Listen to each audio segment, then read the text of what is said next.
ರೈತರ ತೀವ್ರ ವಿರೋಧದ ನಡುವೆಯೂ ಟ್ರಯಲ್ ಬ್ಲಾಸ್ಟ್ಗೆ ಸಕಲ ಸಿದ್ದತೆ ನಡೆಸಿದೆ. ರಾತ್ರೋರಾತ್ರಿ ಗಣಿ ಪ್ರದೇಶಗಳಿಗೆ ಪೊಲೀಸ್ ಭದ್ರತೆಯಲ್ಲಿ ಟ್ರಯಲ್ ಬ್ಲಾಸ್ಟ್ಗೆ ಕುಳಿ ಕೊರೆಯಲು ಮುಂದಾಗಿರುವ ಜಿಲ್ಲಾಡಳಿತ ರೈತರ ತಾಳ್ಮೆಯನ್ನು ಪರೀಕ್ಷಿಸಲು ಹೊರಟಂತಿದೆ. ಪಾಂಡವಪುರ ತಾಲೂಕಿನ ಬೇಬಿಬೆಟ್ಟ ವ್ಯಾಪ್ತಿಯಲ್ಲಿರುವ ಗಣಿಗಾರಿಕೆ ಪ್ರದೇಶಗಳಲ್ಲಿ ಟ್ರಯಲ್ ಬ್ಲಾಸ್ಟ್ಗೆ ಸಕಲ ರೀತಿಯ ಸಿದ್ದತೆ ಮಾಡಿಕೊಂಡಿರುವ ಜಿಲ್ಲಾಡಳಿತ ಬುಧವಾರ ಯಂತ್ರ ಬಳಸಿ ಕುಳಿ ಹೊಡೆಯುವ ಕೆಲಸವನ್ನು ನಡೆಸಿತ್ತು.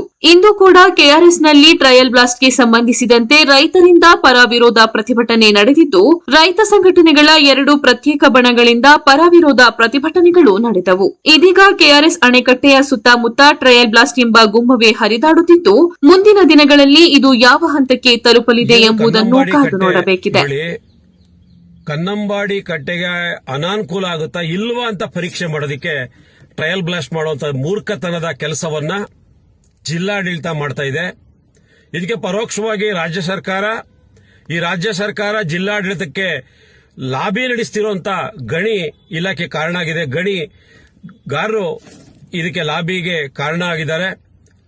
ಕನ್ನಂಬಾಡಿ ಕಟ್ಟೆ ಬಹುಶಃ ಕಟ್ಟಿರುವಂತದ್ದು 2 ಗುಡ್ಡಗಳ ಮಧ್ಯದಲ್ಲಿ ಕಟ್ಟಿರುವಂತದ್ದು.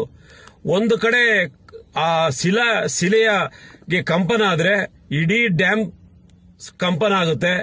ನೀರಿನ ಸಂಗ್ರಹ ಇರೋದ್ರಿಂದ ಅದರ ಕಂಪನವನ್ನು ಊಹೆ ಮಾಡಕ್ಕೂ ಆಗದಿರಷ್ಟು ಒತ್ತಡಗಳು ಬರುವಂತ ಸಂದರ್ಭದಲ್ಲಿ ಕನ್ನಂಬಾಡಿ ಕಟ್ಟೆಯ ಸುರಕ್ಷತೆ ಅನುಮಾನಕ್ಕೆ ಎಡೆಯಾಗಿದೆ. ಇಂಥ ಸಂದರ್ಭದಲ್ಲಿ ಟ್ರಯಲ್ ಬ್ಲಾಸ್ಟ್ ಮಾಡಿದ್ರೆ ಮಾತ್ರ ಅನುಕೂಲ ಅಂತ ಅಂದ್ರೆ ಕನ್ನಂಬಾಡಿ ಕಟ್ಟೆ ಭದ್ರ ಆಗೋಗುತ್ತಾ?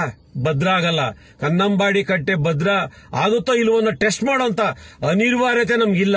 ಕನ್ನಂಬಾಡಿ ಕಟ್ಟೆಯಿಂದ ಇವತ್ತು ನೀರನ್ನ ಅನುಭವಿಸ್ತಾ ಇದೀವಿ. ನಮ್ ಮುತ್ತಾತ, ತಾತ, ನಮ್ ತಂದೆ, ನಾವು ಎಲ್ಲರೂ ಅನುಭವಿಸಿರುವಂತ ಸಂದರ್ಭದಲ್ಲಿ ಈ ಕುಡಿಯೋ ನಾಗರಿಕರು ಸಹ ಕೋಟ್ಯಾಂತರ ಜನ ಕುಡಿತಾ ಇದ್ದಾರೆ. ಇಂಥ ಒಂದು ಅಣೆಕಟ್ಟೆಯ ಜೊತೆ ಅವರ ವೈಯಕ್ತಿಕ ಲಾಭಕ್ಕೆ ಇಂಥ ಹುನ್ನಾರ ನಡೀತಾ ಇದೆಯಲ್ಲ, ಈ ಹುನ್ನಾರದ ವಿರುದ್ಧ ರೈತರು, ನಾಗರಿಕರು, ವಿಶೇಷವಾಗಿ ಬೆಂಗಳೂರಿನ ನಾಗರಿಕರು ಆಲೋಚನೆ ಮಾಡಿ ಈ ಟ್ರಯಲ್ ಬ್ಲಾಸ್ಟ್ ವಿರುದ್ಧ ಜನಾಂದೋಲನ ಆಗಬೇಕು. ಈ ಜನಾಂದೋಲನದ ಮೂಲಕ ಗಣಿಗಾರಿಕೆಯ ಪರವಾಗಿರುವಂತಹ ವ್ಯಕ್ತಿಗಳ ಸೊಲ್ಲಡಗಿಸಬೇಕು. ಆ ನಮ್ಮೆಲ್ಲರ ಕರ್ತವ್ಯ ಅನ್ನೋ ವಿನಂತಿಯನ್ನ ಒಬ್ಬ ಹೋರಾಟಗಾರನಾಗಿ ವಿನಯಪೂರ್ವಕವಾಗಿ ಎಲ್ಲರಲ್ಲೂ ಮನವಿ ಮಾಡ್ತೀನಿ.